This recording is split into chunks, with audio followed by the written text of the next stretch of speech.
Today in Abaco is the 13th day of September 2020.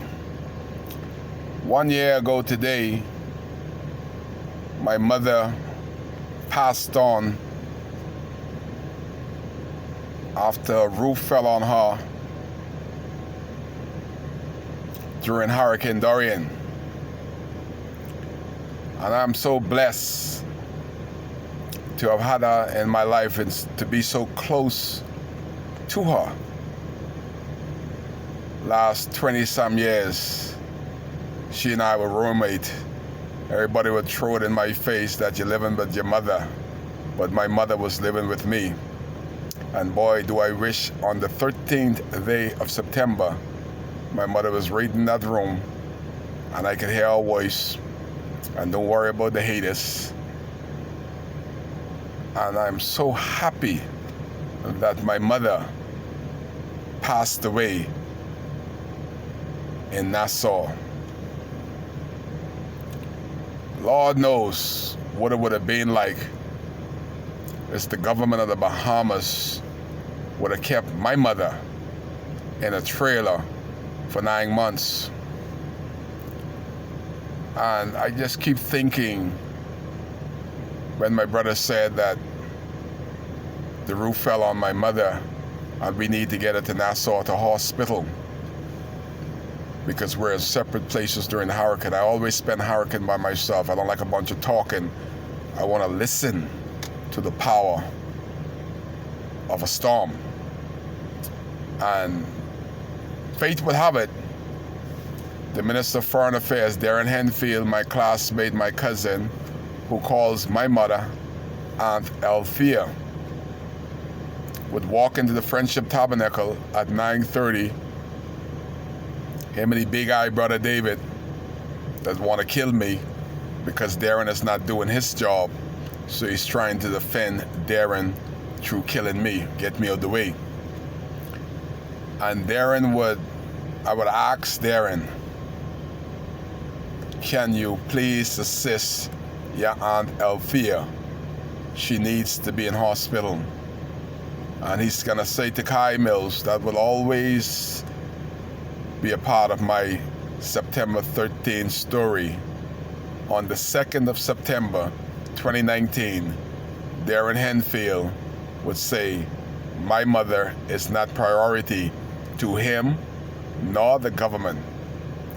The priority of the government is to look for the dead in the ceilings. That is priority. And that will always be one of the worst moments of my life. I remembered the last time she spoke when I finally got into Nassau 5-6 days later. I didn't know so many people cared. My cousin chartered a plane. When the plane took off from Abaco,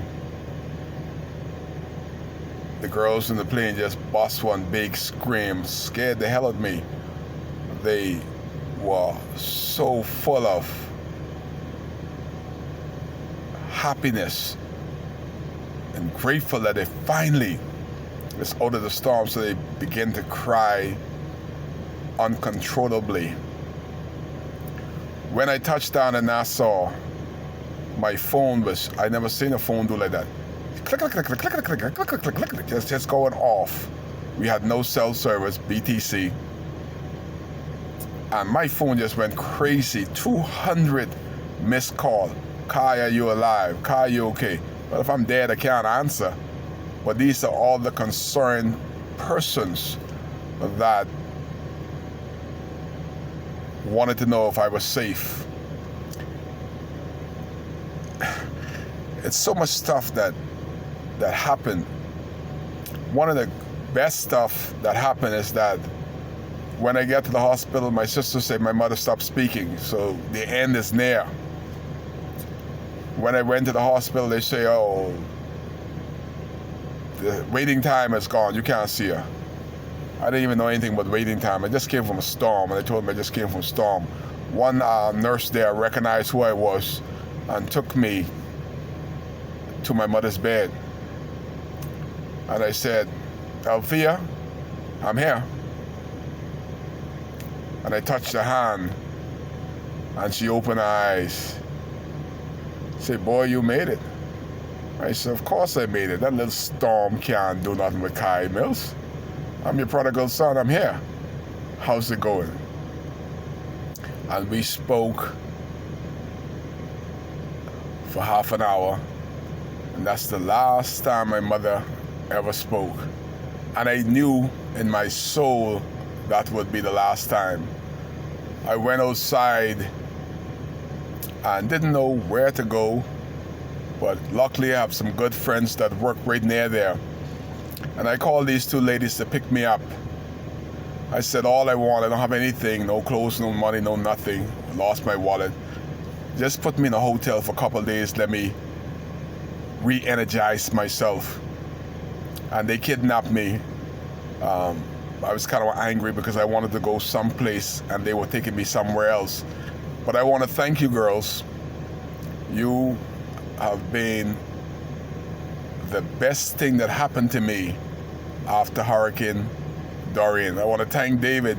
David, I appreciate you highly, boy. If the shoe was on the other feet, I will do the same.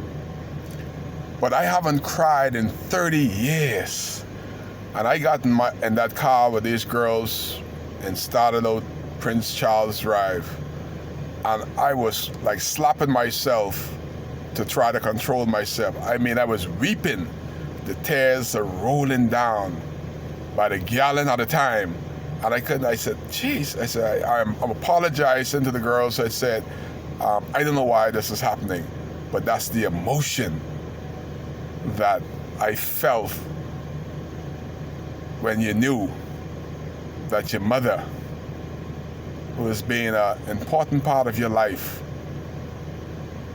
you will have no more contact with her in this life. That was hard. That still is hard, because me and my mother grew closer together as she got older.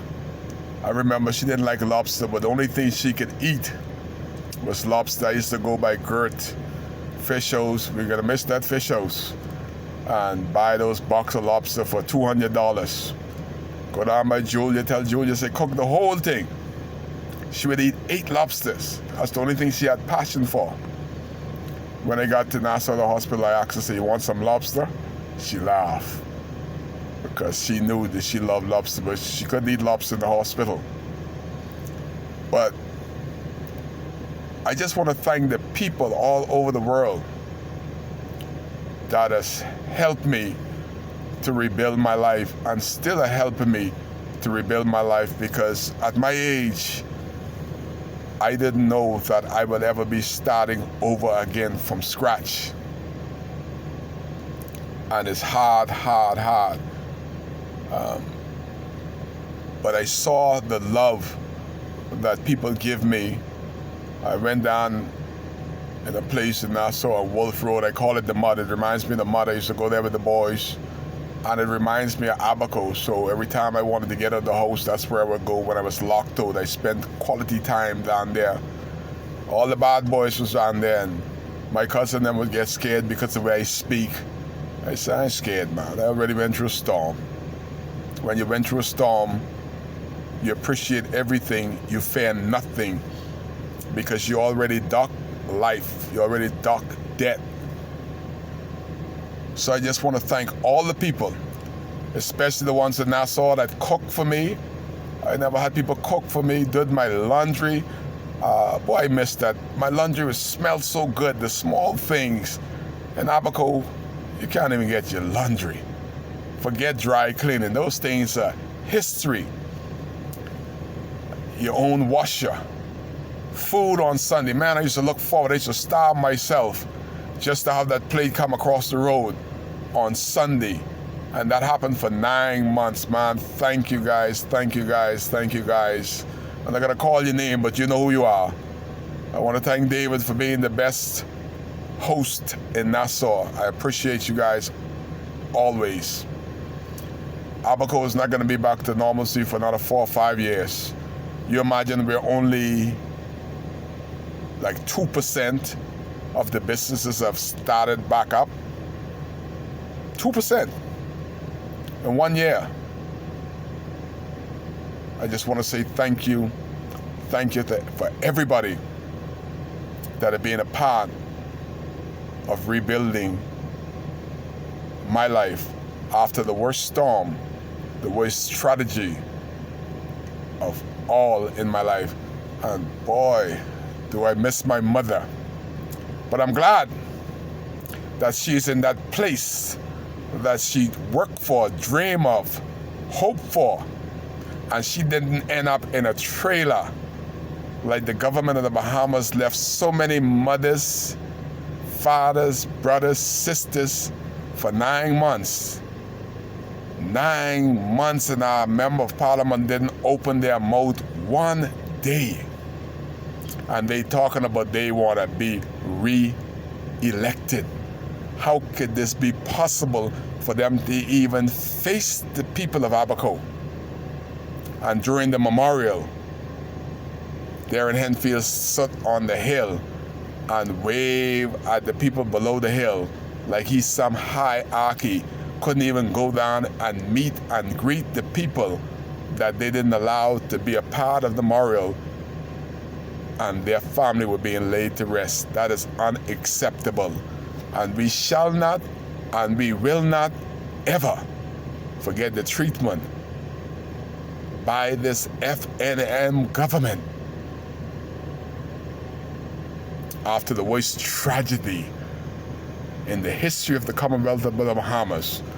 And 1 year and 13 days later, we are still going through the same storm called the FNM government. Thank you guys for being an important part of Kai Mills' life. That is why Kai could step and say he cares, because I do care. You're live with Kai on WCAY.